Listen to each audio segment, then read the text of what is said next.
dinyaka atukisa fitiavako kompileza aminao ko mibebitsy andemare fotony anao io tiako na misy ny magnaratsy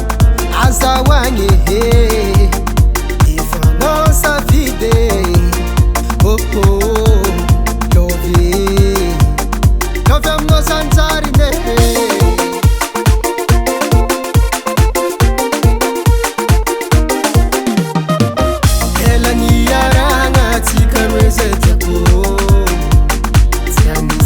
dinyaka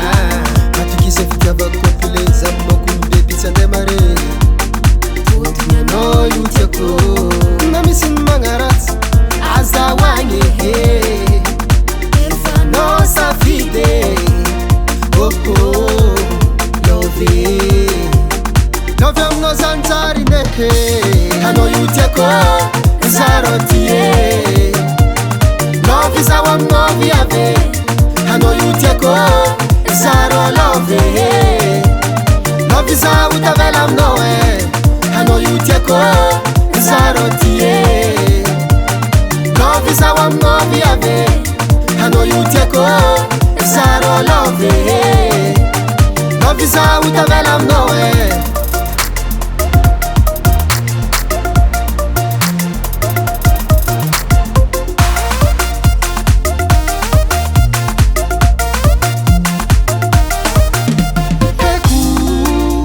famarolo magniry anao eya eko famarolo manjengy anao c'est normal fotony anao viavy tsare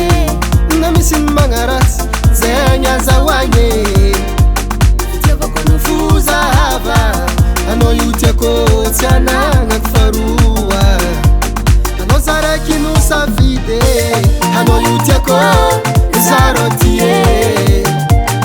lovy zaho aminao viave anao io tiako zaro lovy zaho tavela aminao anao io tiako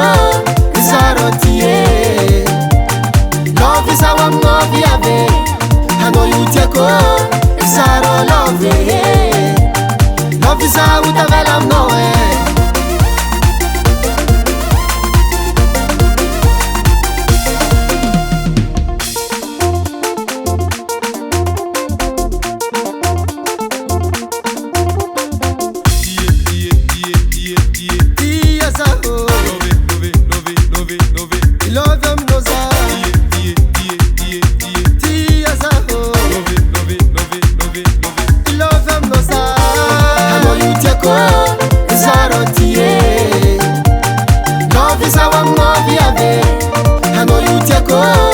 zaro lovy zaho tavela aminao